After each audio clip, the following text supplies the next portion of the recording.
നേരത്തെ കണ്ണൂർ ജില്ലയിലും നാം ഇത് കണ്ടതാണ്.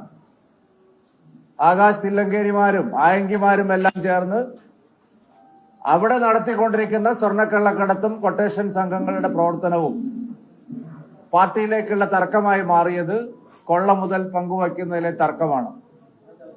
മലപ്പുറം ജില്ലയിലും ഇപ്പോൾ നടന്നുകൊണ്ടിരിക്കുന്നത് അതാണ്. കരിപ്പൂർ വിമാനത്താവളം കേന്ദ്രീകരിച്ചുകൊണ്ട് നടക്കുന്ന സ്വർണ്ണക്കള്ളക്കടത്തും കൊട്ടേഷൻ പരിപാടിയുമെല്ലാം പാർട്ടിക്കാരായിട്ടുള്ള ആളുകളും കൊട്ടേഷൻ സംഘങ്ങളും പോലീസും തമ്മിലുള്ള തർക്കമാണ് യഥാർത്ഥത്തിൽ ഇപ്പോൾ ഇതിനെല്ലാം കാരണമായിരിക്കുന്നത്. പക്ഷെ ഇതിലൂടെയെല്ലാം പുറത്തു വന്നിരിക്കുന്നത് അതീവ ഗൗരവതരമായിട്ടുള്ള നിരവധി പ്രശ്നങ്ങളാണ്. സ്വർണ്ണക്കള്ളക്കടത്തുകാരെ ഒഫീഷ്യലായിട്ട് പോലീസ് സംവിധാനങ്ങൾ സഹായിക്കുന്നു. മുഖ്യമന്ത്രിയുടെ ഓഫീസ് വരെയുള്ള ബന്ധം ഇതിന് സ്ഥിരീകരിക്കപ്പെട്ട് കഴിഞ്ഞിരിക്കുന്നു. ഇപ്പോ ആദ്യ സ്വർണ്ണക്കള്ളക്കടത്തിലെ പ്രതിയെ ബാംഗ്ലൂരിലേക്ക് രക്ഷപ്പെടാൻ സഹായിച്ചത് ഇതേ സംഘങ്ങൾ തന്നെയാണെന്നുള്ള വാർത്ത വന്നിരിക്കുന്നു. ഇതെല്ലാം കാണിക്കുന്നത് സ്വർണ്ണക്കള്ളക്കടത്തുകാരും മറ്റ് കള്ളക്കടത്തുകാരും മാഫിയ സംഘങ്ങളും തമ്മിലുള്ള ബന്ധവും അതിൽ പോലീസിന്റെയും സർക്കാരിന്റെയും ഇടപെടലുമാണ്. പുറമേ നിന്ന് പിടിക്കുന്ന സ്വർണത്തിന് പോലീസിന് ഇത്ര, കൊട്ടേഷൻ സംഘങ്ങൾക്ക് ഇത്ര, ഇതാണ് പങ്കുവെക്കൽ. ആ പങ്കുവെക്കലിൽ ഉണ്ടായിട്ടുള്ള തർക്കമാണ് ഇപ്പൊ പുറത്തു വന്നിരിക്കുന്നത്. CPIM സംസ്ഥാന സെക്രട്ടേറിയറ്റ് ഇന്നലെ വലിയ യോഗം ചേർന്ന് അവസാനം അൻവർ ആരാണ് എന്നുള്ള ചോദ്യത്തിലേക്ക് വന്നിരിക്കുക. ഗോവിന്ദൻ മാഷയുടെ കണ്ട് ഉറപ്പ് വാങ്ങിയതിനു ശേഷമാണ്, മുഖ്യമന്ത്രിയെ കണ്ടതിന് ശേഷം വീണ്ടും വർദ്ധിത വീര്യത്തോടുകൂടി CPM MLA പ്രസ്താവന ഇറക്കിയത്. പക്ഷെ ഇന്നലെ സെക്രട്ടേറിയറ്റ് കഴിഞ്ഞപ്പോൾ വീണ്ടും അൻവർ ആരാണ് എന്നുള്ള ചോദ്യത്തിലേക്ക് വന്നിരിക്കുകയാണ്. അപ്പൊ ഇതെല്ലാം കാണിക്കുന്നത് പാർട്ടി കാണിച്ച താല്പര്യം, ഈ കാര്യങ്ങളെല്ലാം അന്വേഷിക്കും, ശരിയായ നടപടി ഉണ്ടാകും, വിശദമായി പരിശോധിക്കുമൊക്കെ എന്നൊക്കെ പറഞ്ഞത് വെറും ക്ലീശ ആയിരുന്നു. ഒരു ആത്മാർത്ഥതയും ഇക്കാര്യത്തിലില്ല. യഥാർത്ഥത്തിലുള്ള പ്രശ്നം കൊള്ള മുതൽ പങ്കുവയ്ക്കുന്നതിനുള്ള തർക്കം മാത്രമാണ്. അതുകൊണ്ട് ഇത് ഒരു രാഷ്ട്രീയ പാർട്ടിയുടെ ഉൾപാർട്ടി പ്രശ്നമായിട്ട് കണക്കാക്കാൻ കഴിയുന്ന വിഷയങ്ങളല്ല. ഇതിൽ ശക്തമായ നടപടി ഉണ്ടാവണം. എല്ലാ ആരോപണത്തിന്റെയും കുന്തമുന ചെന്ന് പതിക്കുന്നത് മുഖ്യമന്ത്രി ശ്രീ പിണറായി വിജയനിലേക്കാണ്, അദ്ദേഹത്തിന്റെ ഓഫീസിലേക്കാണ്. അദ്ദേഹത്തിന്റെ പൊളിറ്റിക്കൽ സെക്രട്ടറിക്കും ക്രമസമാധാന ചുമതലയുള്ള ADGPക്കും എതിരെ ഉയർന്നു വന്ന ആരോപണങ്ങളെല്ലാം ഇപ്പൊ പാർട്ടിയും കഴുകിക്കളയാൻ ശ്രമിക്കുകയാണ്. കേരളത്തിൽ നിയമവാഴ്ച സമ്പൂർണ്ണമായിട്ട് തകർന്നിരിക്കുന്നു.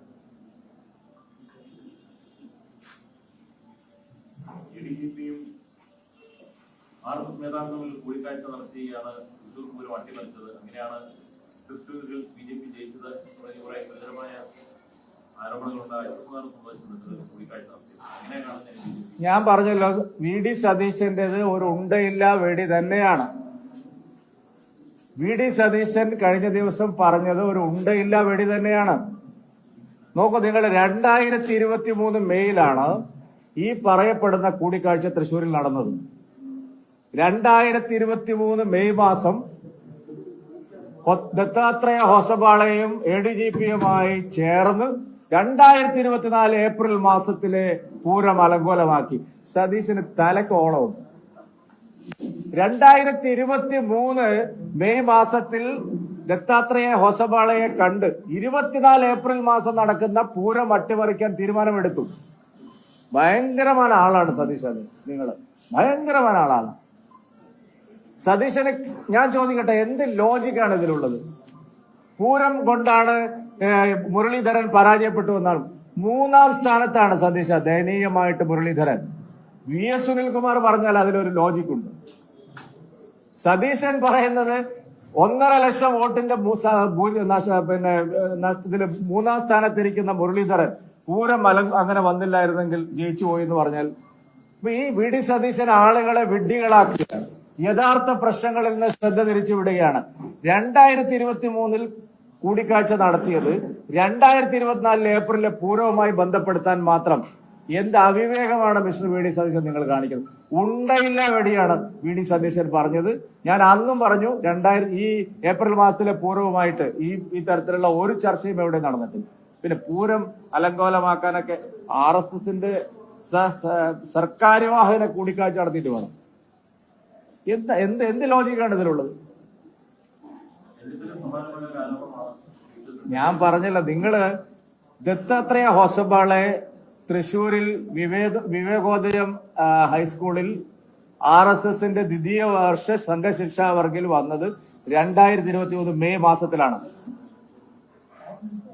2024 ഏപ്രിൽ മാസത്തിലാണ് തൃശൂർ പൂരം നടക്കുന്നത്. എന്ത് മണ്ടത്തരമാണ് ഈ സതീശനെ ചെന്നിത്തലയൊക്കെ പറയുന്നത്? അവർക്കൊന്നും ഇങ്ങനെയാണോ ഒരു രാഷ്ട്രീയത്തിൽ പിന്നെ വർത്തമാനം പറയേണ്ടത്?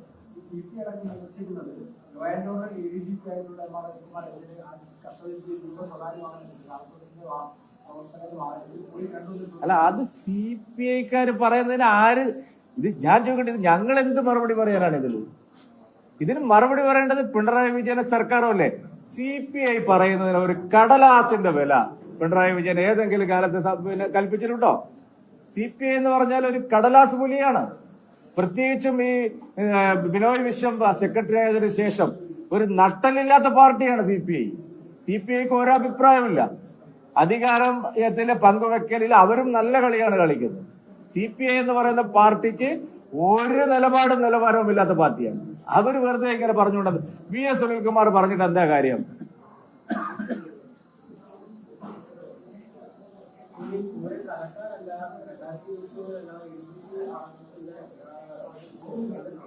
അല്ല, 2023 ദത്താത്രേയ ഹോസ്പിറ്റലിലെ തൃശ്ശൂരിൽ വന്നത്.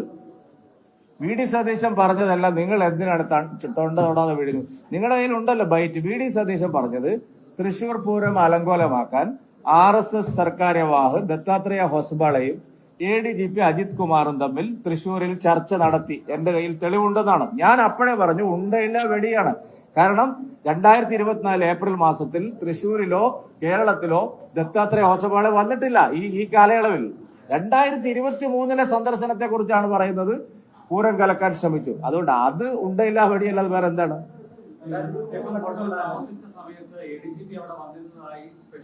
RSS ഇല്ല, നിങ്ങൾക്ക് അറിയില്ലെങ്കിൽ ഞാൻ പറഞ്ഞുതരാം. RSSന്റെ സർക്കാർ വാഹം ഒരു ഹോട്ടലിലും താമസിക്കില്ല. ഞങ്ങളുടെ സംഘടനയെ കുറിച്ച് നിങ്ങൾക്ക് അറിയാത്തതുകൊണ്ടാണ്. ഇന്നേ ഒരു RSS സർക്കാർ വാഹോ RSS പിന്നെ സർസംഘചാലകം ഒരു ഹോട്ടലിലും താമസിക്കില്ല. അതിനൊക്കെയുള്ള സംവിധാനങ്ങൾ പറയണ്ടേ? പറയുന്ന ആരോപണം എന്താണ്? ഇദ്ദേഹം ഹയാത്തിൽ വണ്ടി വെച്ചിട്ട് അവിടെ പോയതാണ്. അല്ലാതെ RSS നേതാവ് ഒരു ഹോട്ടലിൽ താമസിച്ചിട്ടില്ല. ഞാൻ അതല്ലല്ലോ പറഞ്ഞത്. ഞാൻ അന്നും പറഞ്ഞത് കൂടിക്കാഴ്ച നടത്തിയിട്ടില്ല എന്നോ കണ്ടിട്ടില്ല എന്നൊന്നും അല്ല ഞാൻ പറഞ്ഞത്. ഞാൻ പറഞ്ഞത് എന്താണ്? 2024 ഏപ്രിൽ മാസത്തിലെ പൂരവുമായി ബന്ധപ്പെട്ട് ദത്താത്രേയ ഹോസബാളയും ADGPയും തമ്മിൽ ചർച്ച നടത്തി എന്നുള്ള വാർത്ത VD സതീശൻ പറഞ്ഞപ്പോ അത് ഉണ്ടയില്ല വെടിയാണ്. രണ്ടും ഉണ്ടയില്ല വെടിയാണ്. ഒരു കാര്യമില്ലാതാണ് VD സതീശൻ പറഞ്ഞത്. കാരണം നിങ്ങൾ ആലോചിച്ച് നോക്കുക, എന്തെങ്കിലും ലോജിക്ക് വേണ്ടേ? 23 കൂടിക്കാഴ്ച നടത്തിയ ആള് 24 പൂരം കലക്കി എന്ന് പറയുന്നത് എങ്ങനെയാണ്? അല്ല, കണ്ടാൽ എന്താണെന്ന്? ADG ഞങ്ങൾ അങ്ങോട്ട് പോയി കണ്ടതാണോ? അല്ല, എന്താണ് എന്താ നിങ്ങൾ എന്താ വലിയ സംഭവമായിട്ട് കാണുന്നത്? ഒരു രാജ്യത്ത് ഒരു സംസ്ഥാനത്തെ ഒരു പോലീസുകാരൻ ഒരു പൊതുപ്രവർത്തകനെ കാണാൻ പോയി. എന്താ അതിൽ ഇത്ര ആനക്കാരി ഇരിക്കുന്നത്? അല്ല, ADGP തന്നെ സമ്മതിച്ചിട്ടുണ്ടല്ലോ. പിന്നെ ഞാൻ എന്തിനാ ഇല്ലെന്ന് പറയുന്നു?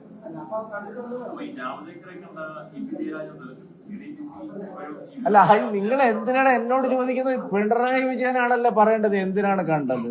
അദ്ദേഹം പറഞ്ഞു വിട്ടതാണോ? അല്ല, പിന്നെ അജിത് കുമാർ അദ്ദേഹത്തിന്റെ ആവശ്യത്തിന് ഞങ്ങൾ എന്തിനാണ് അതിന് മറുപടി പറയുന്നത്? CPM എങ്ങോട്ട് പോകാനാ? കോൺഗ്രസിലേക്ക് അവർ പോയിട്ട് എന്താ കാര്യം? ഞങ്ങളെ മെമ്പർഷിപ്പ് ഡ്രൈവ് നടന്നുകൊണ്ടിരിക്കുകയാണ്. ആദ്യത്തെ 4 ദിവസം കഴിയുമ്പോൾ പുതുതായി മെമ്പർഷിപ്പ് എടുത്തവരിൽ മഹാഭൂരിപക്ഷവും CPM നിന്നുള്ളവരാണ്. പിന്നെ CPM ഈ സമ്മേളനം കഴിയുമ്പോൾ തന്നെ CPMന്റെ ഗതി എന്താണെന്ന് നിങ്ങൾക്കറിയില്ലേ? ഇപ്പോ 2 ചേരിയായി തിരിഞ്ഞിരിക്കുകയാണ്. ഇപ്പൊ അൻവർ മാത്രമല്ല എന്നാ പറയുന്നത്. ജലീലുണ്ട്, പിന്നെ കള്ളക്കടത്തുകാരൻ മറ്റേ വേറൊരുത്തരുണ്ടല്ലോ, എന്താ റസാഖ് ഇങ്ങനത്തെ കുറെ ആൾക്കാർ ഒരു വശത്ത് ചേർന്നിരിക്കുന്നു.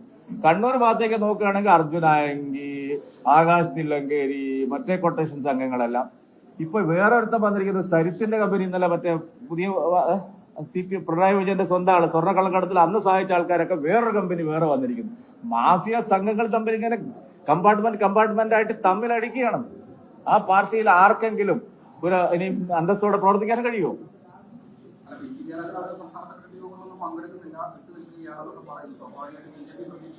അല്ല, ഞാൻ പറഞ്ഞല്ല, ഇ പി ജയരാജനെ ഒരു എന്ത് കാരണത്തിലാണ് അവർ ഒഴിവ്, ഈ കാരണം എന്തിനാണ് പറയുന്നത്? ഇ പി ജയരാജനെ പ്രകാശ് ജാവ്ദേക്കർ കണ്ടു, അതിനു വേണ്ടിയിട്ട് അദ്ദേഹത്തെ ഒഴിവാക്കുന്നു എന്ന് പറഞ്ഞാൽ എന്തൊരു പാർട്ടിയാണിത്?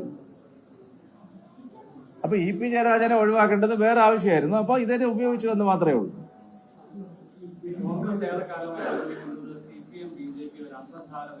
ഞാനൊരു കാര്യം വ്യക്തമായിട്ട് നിങ്ങളോട് പറയാൻ, അല്ലല്ല, എനിക്ക് മനസ്സിലായി ഈ അന്തർധാര.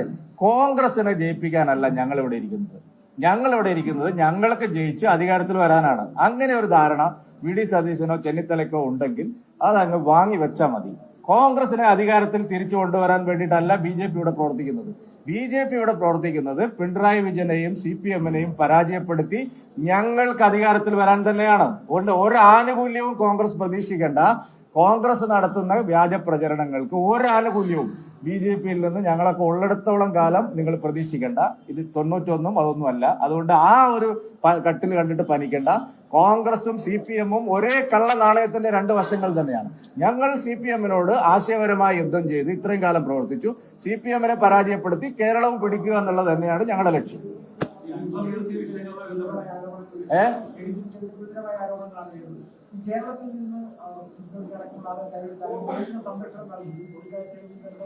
എന്റെ സഹോദരൻ, എന്താണ് ഈ ADGP-ക്കെതിരെ അൻവർ ഈ ആരോപണം ഉന്നയിച്ചിട്ട് ഒരാഴ്ച പോലും ആയിട്ടില്ലല്ലോ. 2023 മെയ്യിൽ ഇവര് കൂടിക്കാഴ്ച നടത്തിയിട്ട് അതിന്റെ കാരണമാണെന്നൊക്കെ പറഞ്ഞാൽ എനിക്ക് മനസ്സിലാവുന്നേ ഇല്ലല്ലോ. ഈ ഏത് ബന്ധങ്ങളെന്ന്? അവിടെ എത്രയോ IPS ഉദ്യോഗസ്ഥന്മാരുണ്ട്, ആയിരക്കണക്കിന് ഉന്നതരായിട്ടുള്ള IPS ഉദ്യോഗസ്ഥന്മാരുണ്ട്. അവരൊക്കെ എന്ത് ബന്ധങ്ങളുടെ രാഷ്ട്രീയം നോക്കിയിട്ടാണ് ഇവിടെ?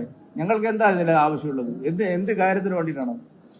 അപ്പൊ നിങ്ങൾ പറയുന്നതിന് ഒരു ന്യായം വേണ്ടേ? അല്ല, പ്രതിപക്ഷം ചോദിക്കുന്നതിന് ഒരു ന്യായം വേണ്ടേ? കോൺഗ്രസ് വിചാരിക്കുന്നത് ഞങ്ങളുടെ പിന്തുണ, ഞങ്ങളുടെ CPM-നെതിരായതുകൊണ്ട്, കോൺഗ്രസ് CPM-നെതിരായതുകൊണ്ട് ഞങ്ങളെ പിന്തുണയും കൂടി അവർക്ക് കിട്ടണമെന്നാണ്. അത് നടപ്പില്ല സതീശ. നിങ്ങളെ ഒരു തരത്തിലും സഹായിക്കില്ല. നിങ്ങൾ CPM-നെ പോലെ തന്നെ അതിനേക്കാൾ വലിയ കള്ളന്മാരാണ്. നിങ്ങൾ അധികാരത്തിലിരുന്നപ്പോൾ ഇതെല്ലാം നിങ്ങൾ നടത്തിയിട്ടുണ്ട്.